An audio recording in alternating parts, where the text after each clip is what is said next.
नमस्कार दोस्तों, स्वागत है आईएएस प्रेप पर। आज की तारीख है 27 अप्रैल 2020 और हम डिस्कस करने जा रहे हैं डेली 30 कार्यक्रम। डेली 30 कार्यक्रम के अंतर्गत आज के करंट अफेयर के साथ में हम देखेंगे जो टॉपिक, उस टॉपिक का नाम है सामाजिक धार्मिक सुधार आंदोलन। लेकिन इसका ये पहला एपिसोड है। एपिसोड फर्स्ट के अंतर्गत आज हम इसमें 22 क्वेश्चन देखेंगे। 8 क्वेश्चन आज के करंट अफेयर के देखेंगे और इसके बाद में इसमें एपिसोड और भी आएंगे। ठीक है, आगे हम डिस्कस करते रहेंगे 2-3 जो भी जरूरत पड़ेगी, क्योंकि इंपॉर्टेंट टॉपिक है। सारी परीक्षाएं, जो भी परीक्षाएं होती हैं उनमें ये इंपॉर्टेंट टॉपिक होता है, चाहे वनडे एग्जाम हो और चाहे वो एग्जाम हो यूपीएससी का, पीएससी का। इससे पहले हमको यहाँ पर आज उन टॉपर्स के नाम बोलने हैं, उन टॉपर्स के नाम आपके सामने प्रस्तुत करने हैं जिन्होंने कल की परीक्षा में सबसे अच्छा परफॉर्मेंस किया है। टॉप 15 लोगों के नाम यहाँ पर मैं आपके सामने प्रस्तुत करूंगा। लिस्ट मेरे पास पूरी है, लेकिन आपको अगर अपना नाम यहाँ पर लाना है तो थोड़ी सी मेहनत करनी होगी। पहले स्थान पर रहे रवि कुमार कश्यप जी। 74 क्वेश्चन उन्होंने अटेम्प्ट किए और 74 इनके सही है और इनका जो मार्क्स रहा है वो 99 रहा है। 99 नंबर इनको मिले हैं 100 में। बहुत बड़ी बात है अगर ईमानदारी के साथ इन्होंने इस टेस्ट को दिया है। कोई भी हो, मैं इनके लिए ही नहीं बोल रहा हूं, किसी के लिए भी बोल रहा हूं। अगर ईमानदारी के साथ टेस्ट दिया गया है तभी वो फायदा करेगा, नहीं तो कभी कभी नुकसान भी हो जाता है, आप ओवर कॉन्फिडेंट हो जाते हैं। सेकंड नंबर पर गीता साक्य हैं। 96 मार्क्स इनके हैं। इन्होंने 75 अटेम्प्ट किए थे, 73 इनके सही हैं। राकेश कुमार राव जी के 96 मार्क्स हैं, यानी इक्वल हैं दोनों लोग। ये थर्ड स्थान पर हैं। अब इनको आप सेकंड कहिए या थर्ड कहिए। और कल्याणी कश्यप 95 मार्क्स के साथ बहुत चौथे स्थान पर है और वंदना 91 मार्क्स के साथ पांचवें स्थान पर है। कल शाम को जब मैंने चेक किया था तो वंदना टॉप कर रही थी। उस समय मैंने यही देखा था कि ये वंदना टॉप कर रही थी। दीपक कुमार 89 मार्क्स। एक चीज मैं आपको बताना चाहता हूं कि जो लोग आधे घंटे या 1 घंटे के अंदर, 1 घंटे का टेस्ट होता है, जो लोग उस समय टेस्ट देते हैं, वास्तव में उनकी परफॉर्मेंस बहुत मानी जा सकती है कि उन्होंने रियल में टेस्ट दिया है और बिना कुछ इधर उधर देखे बिना या बिना प्रेशर के उन्होंने टेस्ट दे दिया। वो एक प्रेशर रहता है एग्जाम वाला, वो अच्छी बात है, लेकिन ये प्रेशर नहीं था उनको कि टॉप करना है या क्या करना है। दे दिया और परफॉर्मेंस अच्छा रहा। छठे नंबर पर है दीपक कुमार 89 मार्क्स। हरिओम मीना 89 मार्क्स, ये 7वें नंबर पर है। और उसके बाद में बारी आती है अंकिता द्विवेदी जी की 88 मार्क्स के साथ 8वें नंबर पर। नरेंद्र कुमार 9वें नंबर पे। कमलेश गुप्ता 86 मार्क्स के साथ 10वें नंबर पे। अनीस मोहम्मद 84 मार्क्स के साथ 11वें नंबर पे। मीना 12वें नंबर पर है 82 मार्क्स। नीरज कुमार 81 मार्क्स। आकांक्षा 76 मार्क्स और ये है 14वें नंबर पर। देखिए 13वें से बाद में 14वें नंबर पर देखिए मार्क्स का अंतर बहुत ज्यादा आ रहा है। फिर शिव कुमार मौर्य 75 मार्क्स। ये 15 नाम है। इसके बाद में गौरी हैं, कुसुम कुष्मावती यादव हैं, गौरव जैन हैं, पुष्पेंद्र सिसोदिया, अजय कुमार, ऐसे नाम है। लक्की झा 21 नंबर पे है 69 मार्क्स के साथ। आप लोग मेहनत करते रहिए। यकीन मानिए कि अगर आप लोग रेगुलर टेस्ट देंगे, मेहनत करते रहेंगे, तो आपको कोई एग्जाम पास करने से रोक नहीं पाएगा, नहीं पाएगा, नहीं पाएगा। आप निश्चित तौर पर पास होंगे, क्योंकि आप प्रैक्टिस करके जाएंगे तो हर हाल में उसका लाभ आपको मिलना है। चलिए शुरू करते हैं। लेते हैं पहला प्रश्न। विश्व बौद्धिक संपदा दिवस किस तिथि को मनाया जाता है? विश्व बौद्धिक संपदा दिवस विश्व बौद्धिक संपदा संगठन के द्वारा मनाया जाता है और इसकी स्थापना उसी के द्वारा की गई थी। इसका उद्देश्य होता है पेटेंट, कॉपीराइट, ट्रेडमार्क और डिजाइन के महत्व के बारे में जागरूकता फैलाना। 26 अप्रैल को यह दिवस मनाया जाता है क्योंकि इसी दिन 1970 में विश्व बौद्धिक संपदा संगठन की स्थापना के लिए समझौता हुआ था। ठीक है, यह आपको ध्यान में रखना है। तो इसका सही उत्तर हो जाएगा B, 26 April. Next question. COVID 19 के इलाज के लिए प्लाज्मा थेरेपी शुरू करने वाला पहला सरकारी अस्पताल कौन सा है? उत्तर प्रदेश का कोई भी एग्जाम आप देने जा रहे हैं उसके लिए इंपॉर्टेंट है, क्योंकि 27 अप्रैल 2020 को आज ही के दिन उत्तर प्रदेश में king George medical university Covid 19 के इलाज के लिए प्लाज्मा थेरेपी शुरू करने वाला सरकारी अस्पताल बन गया है, भारत का पहला। 58 वर्षीय मरीज को प्लाज्मा थेरेपी की खुराक दी गई। अभी drug controller general of India ने प्लाज्मा थेरेपी के प्रस्ताव को मंजूरी दी थी, जो आईसीएमआर द्वारा प्रस्तुत की गई थी। तो रिकवर हो चुके जो मरीज हैं उनमें ये थेरेपी की जाएगी और उनको जल्दी ही सामान्य स्थिति में लाया जाएगा। ए ऑप्शन यहां पर करेक्ट है। हाल ही में केंद्रीय मंत्री नितिन गडकरी की घोषणा के अनुसार सरकार द्वारा स्थापित किए जाने वाले प्रस्तावित 1 ट्रिलियन रुपये के फंड का उद्देश्य क्या है? क्यों यह स्थापित किया गया है फंड? केंद्रीय सूक्ष्म लघु व मध्यम उद्योग मंत्री हैं नितिन गडकरी। हाल ही में उन्होंने घोषणा की है 1 ट्रिलियन रुपए की फंड की कि इसकी स्थापना की जाएगी और योजना तैयार की गई है कि यह स्थापित होगा। और इसके बाद में इसका उपयोग किस लिए किया जाएगा, ये बात आती है। तो उपयोग इसलिए होगा कि सार्वजनिक उपक्रम केंद्र और राज्य सरकार और प्रमुख उद्योगों द्वारा जो एमएसएमई है उनको भुगतान करने के लिए इसका उपयोग करेंगे और इससे बाजार में तरलता बढ़ेगी। पैसा कम हो रहा है ना, इस समय लॉकडाउन चल रहा है, स्थितियां और खराब हो रही हैं धीरे धीरे, तो इसीलिए इसका उपयोग किया जाएगा। तो यह है एमएसएमईज के बकाया ऋणों को चुकाने के लिए, डी ऑप्शन इसका करेक्ट हो जाएगा। नेक्स्ट क्वेश्चन, कोविड 19 के वास्तविक समय के नैदानिक परीक्षण के लिए आईसीएमआर अनुमोदन प्राप्त करने वाला पहला शैक्षणिक संस्थान कौन सा है? तो ये पहला शैक्षणिक संस्थान दिल्ली बना है, आईआईटी दिल्ली।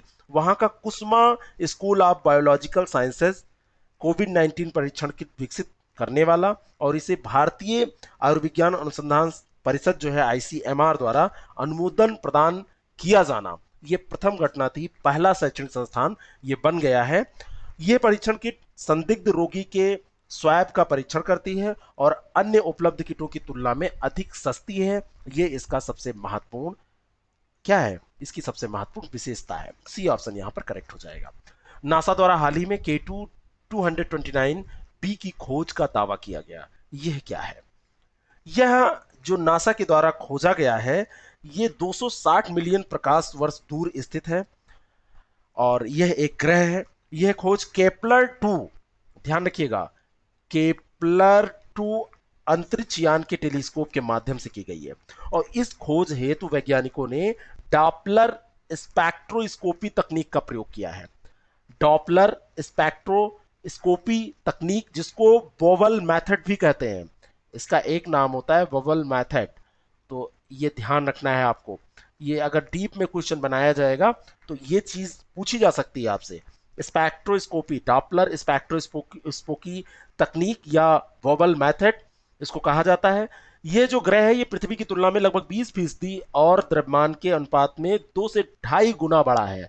तो ये एक ग्रह है, बी ऑप्शन इसका करेक्ट है। किस्सा ख्वानी बाजार नरसंहार स्थल स्थापत्य शैली का उदाहरण है। किस स्थापत्य शैली का उदाहरण है? सबसे पहले आप ये जानिए कि ये है क्या।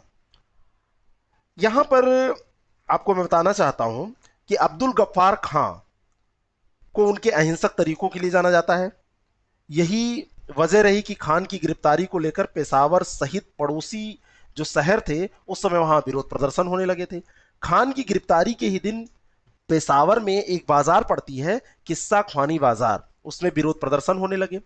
ब्रिटिश सैनिकों ने भीड़ को तितर बितर करने के लिए बाजार क्षेत्र में प्रवेश किया, लेकिन भीड़ में प्रदर्शन स्थल छोड़ने से इनकार कर दिया। उसने कहा कि हम प्रदर्शन स्थल नहीं छोड़ेंगे। और ये अब्दुल गफ्फार खां और खुदाई खिदमतगार के कुछ अन्य नेताओं, जिनकी गिरफ्तारी 23 अप्रैल 1930 को अंग्रेजों द्वारा की गई थी, है ना, उत्तर पश्चिम सीमा प्रांत के उटमांजई शहर में एक भाषण सभा का आयोजन हुआ था। तो वहां की ये बात है। तो वहां पर इस आंदोलन के तहत किस्सा ख्वानी बाजार में इंडो इस्लामिक स्थापत्य में प्रदर्शनकारियों पर ब्रिटिश सेना द्वारा गोलियां बरसाई गई, ये दिखाया गया। तो ये इंडो इस्लामिक शैली, ये हो जाएगा, बी ऑप्शन इसका करेक्ट है। कहानी इसलिए क्योंकि आपको याद हो जाए, भारत सरकार द्वारा निम्नांकित सेवाओं में से किसे औद्योगिक विवाद अधिनियम के तहत सार्वजनिक उपयोगिता सेवा के रूप में घोषित किया गया? किसे ऐसा किया गया है? 21 अक्टूबर तक बैंकिंग उद्योग को सार्वजनिक उपयोगिता सेवा के रूप में घोषित कर दिया गया है। औद्योगिक विवाद अधिनियम के प्रावधानों के तहत इसको जारी किया गया है यह आदेश। इस आदेश को श्रम मंत्रालय ने पारित किया है, जिसका उद्देश्य है कि बैंकिंग क्षेत्र के कर्मचारी आवश्यक समय में हड़ताल पर जाने से रोके जा सकेंगे, वो हड़ताल पर नहीं जा पाएंगे। तो इसका संबंध है बैंकिंग सेवाओं से, सी ऑप्शन इसका करेक्ट है। मोस्ट इंपॉर्टेंट ये क्वेश्चन है। निम्नलिखित कथनों पर विचार कीजिए। पहला स्टेटमेंट है संजय कोठारी को केंद्रीय सतर्कता आयुक्त नियुक्त किया गया। बिल्कुल सही बात है। केंद्रीय सतर्कता आयुक्त चयन समिति की अध्यक्षता राष्ट्रपति के द्वारा की जाती है। 25 अप्रैल को 2020 को सेवानिवृत्त आईएएस अधिकारी संजय कोठारी, जिनका नाम अभी 2 दिन पहले चर्चा में आया था, नाम इसलिए चर्चा में आया था क्योंकि ये राष्ट्रपति के सचिव के पद से रिटायर हुए थे और इनकी जगह पे सचिव कौन बना था ये आपको बताना है। ठीक है, उनका पूरा नाम आपको बताना है कि वो सचिव कौन बनाया गया था राष्ट्रपति का इनकी जगह पे। तो ये वहां से रिटायर हो गए और इनको नियुक्त कर दिया गया केंद्रीय सतर्कता आयुक्त। तो पहला स्टेटमेंट तो बिल्कुल सही है।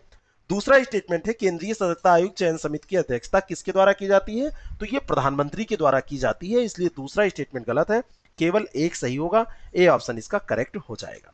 अब चलिए शुरू करते हैं आज के टॉपिक का प्रश्न। और पहला प्रश्न है, दक्कन एजुकेशन सोसाइटी की स्थापना में निम्नलिखित में से किसका सबसे महत्वपूर्ण योगदान था। बहुत ही इंपॉर्टेंट प्रश्न, और इसका सही उत्तर है, मैं आपको पहले बता दूं कि ब्रह्म समाजियों के विपरीत प्रार्थना समाज के सदस्य अपने को हिंदू मानते थे। ब्रह्म समाज वाले हिंदू नहीं मानते थे, लेकिन ये मानते थे। वे एकेश्वरवाद में विश्वास करते थे, प्रार्थना समाज के लोग, और महाराष्ट्र के तुकाराम तथा गुरु रामदास जैसे महान संतों की परंपरा के अनुयायी थे।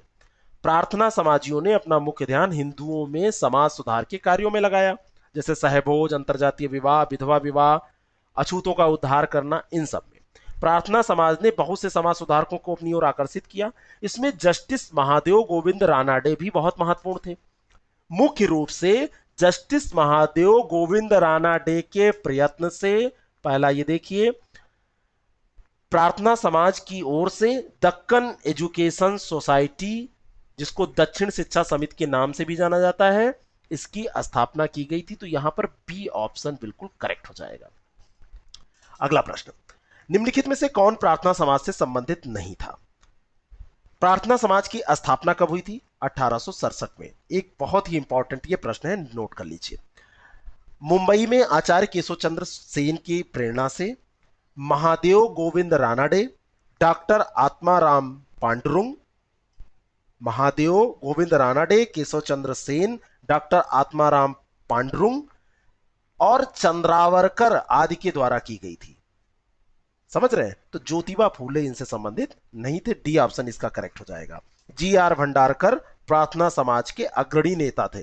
तो एक ध्यान रखिएगा, भंडारकर का नाम अगर आएगा तो ये अग्रणी नेता थे प्रार्थना समाज के। डी ऑप्शन इसका करेक्ट है। परमहंस मंडली की स्थापना किसके के द्वारा की गई थी।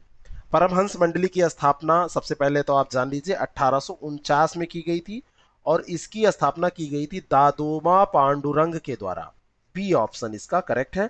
इस मंडली ने एक बहुत ही इंपॉर्टेंट काम किया था, सेक्रेट मिशन चलाए थे, जो कि पूछा जा सकता है, गुप्त गतिविधियां की थी, गुप्त रूप से अभियान इसने चलाए थे। स्वामी विवेकानंद ने 1896 ईस्वी में वेदांत सोसाइटी का गठन कहां किया था। 1896 ईस्वी में न्यूयॉर्क में वेदांत सोसाइटी का गठन किया गया, और यह गठन किया गया था स्वामी विवेकानंद के द्वारा। इन्होंने 2 पत्रिकाएं निकाली थी, और उन पत्रिकाओं के माध्यम से इन्होंने अपने विचारों को प्रचारित किया था। आगे उस पर प्रश्न है, मैं अभी इसको बता रहा हूं। तो ये कहां पर किया था, न्यूयॉर्क में। सी ऑप्शन इसका करेक्ट है। जहां तक वेलूर और अल्मोड़ा की बात है, तो इन्होंने वेलूर में पहला मठ कलकत्ता में स्थापित किया था, और दूसरा अल्मोड़ा में किया था। अल्मोड़ा है उत्तराखंड में इस समय, उस समय उत्तर प्रदेश में ये हुआ करता था। प्रबुद्ध भारत पत्रिका का प्रकाशन किसके द्वारा किया गया था।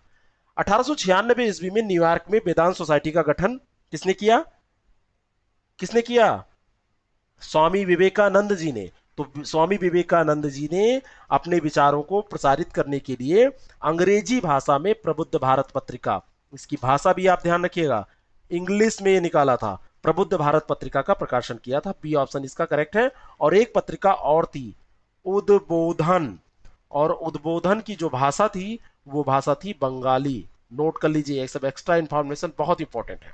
नेक्स्ट क्वेश्चन, 1893 ईस्वी में स्वामी विवेकानंद ने शिकागो में हुई धर्म संसद में भाग लेकर पाश्चात्य जगत को भारतीय संस्कृति एवं दर्शन से अवगत कराया। वहां जाने से पूर्व किसके सुझाव पर नरेंद्र नाथ ने अपना नाम स्वामी विवेकानंद रखा था।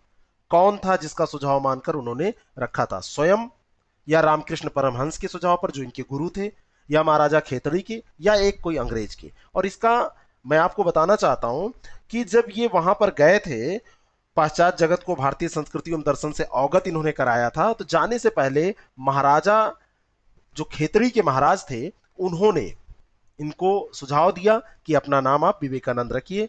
तो इन्होंने नाम अपना विवेकानंद रख लिया था। सी ऑप्शन इसका करेक्ट है। रामकृष्ण मिशन की स्थापना कब की गई और किसके द्वारा की गई? मिशन की स्थापना कब और किसके द्वारा की गई थी, ये आपको बताना है। एक तो सन इसमें बताना है और किसके द्वारा की गई थी ये बताना है। रामकृष्ण मिशन की स्थापना 1 मई 1800, बताइए, दिमाग पे जोर डालिए, 1897, 1 मई 1897 ईस्वी को स्वामी विवेकानंद के द्वारा की गई थी। उद्देश्य था साधुओं और सन्यासियों को संगठित करना जो रामकृष्ण परमहंस की शिक्षाओं से प्रभावित थे, गहरी आस्था जो रखते थे, उनके उपदेशों को जनसाधारण तक पहुंचाना और संतप्त, दुखी और पीड़ित मानव जाति की निस्वार्थ सेवा करना। तो इसका सही उत्तर हो जाएगा 1897 ईस्वी में स्वामी विवेकानंद के द्वारा। सी ऑप्शन इसका करेक्ट है। ईश्वर चंद्र विद्यासागर ने निम्नलिखित में से किस अंग्रेज व्यक्ति की सहायता से बालिकाओं की शिक्षा के लिए स्कूलों की स्थापना की थी? ईश्वर चंद्र विद्यासागर ने वेथम की सहायता से बालिकाओं की शिक्षा के लिए स्कूलों की स्थापना की। विधवा पुनर्विवाह कानून भी इनसे रिलेटेड है, आगे प्रश्न में इसके बारे में बताऊंगा। बी ऑप्शन इसका करेक्ट है।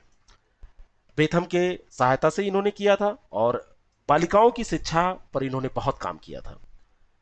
वैताल पंचविंशति नामक बंगला भाषा की प्रथम गद्य रचना के लेखक कौन थे?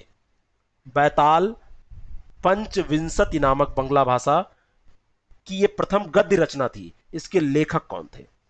भारत की सुप्रसिद्ध समाज सुधारक, शिक्षा शास्त्री व स्वाधीनता सेनानी, गरीबों व दलितों के मसीहा संरक्षक, स्त्री शिक्षा और विधवा विवाह पर काफी जोर देने वाले, बताइए नाम। ईश्वर चंद्र विद्यासागर ने इसकी रचना की थी, वही इसके लेखक थे।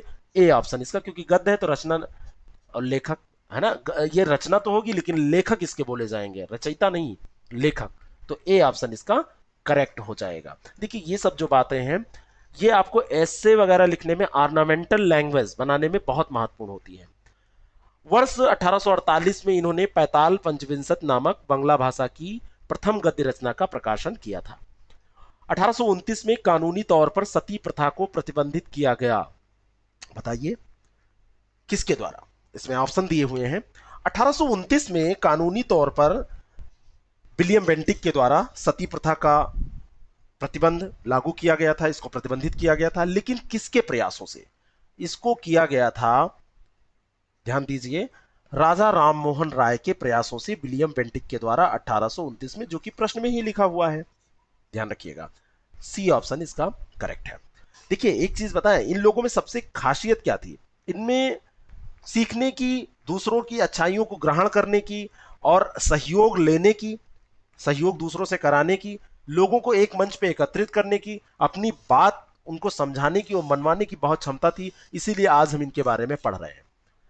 जहां जरूरत पड़ी इन्होंने अंग्रेजों से भी सहयोग ले लिया।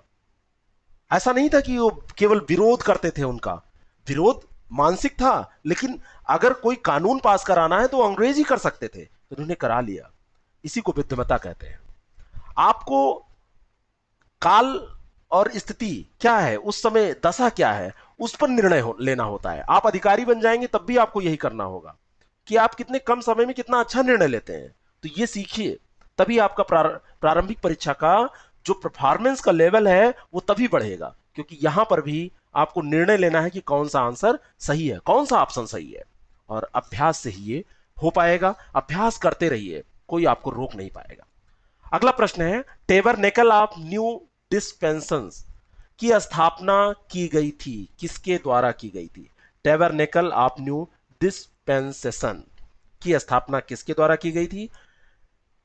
इसमें मैं आपको बताना चाहता हूं कि केशव चंद्र सेन का नाम आपने सुना है, उनके द्वारा टेबरनेकल ऑफ न्यू डिस्पेंसेशन 1868 में और इंडियन रिफॉर्म एसोसिएशन 1870 में, इन दोनों की स्थापना इन्हीं के द्वारा की गई थी, केशव चंद्र सेन के द्वारा। सी ऑप्शन इसका करेक्ट है। केशव चंद्र सेन जी की मृत्यु हुई थी 1884 में, 1868 और 1870 में, ये दो है ना, 1868 में ये वाला, और इंडियन रिफॉर्म एसोसिएशन 1870 में इन्होंने स्थापित किया था।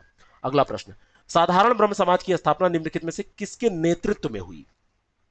किसके नेतृत्व में साधारण ब्रह्म समाज की स्थापना हुई थी? इंपॉर्टेंट क्वेश्चन है। केशव चंद्र का जो विधान था, दैवी समव्यवहार विधि, आवेश जो उनका था, साकार ब्रह्म की प्रत्यक्ष प्रेरणा और उनका साधु समागम यानी संतों तथा धर्म गुरुओं से आध्यात्मिक संयोग, इन चीजों पर वो बल देते थे। कौन? केशव चंद्र सेन। ब्रह्म समाजियों में एक दल विशेष जो नितांत तर्कवादी था, कट्टर विधानवादी था, उसको ये चीजें अच्छा नहीं लगती थी। केशव चंद्र सेन की पुत्री के कूच बिहार के महाराजा के साथ उस समय विवाह हुआ और इस विषय पर मतभेद हुआ।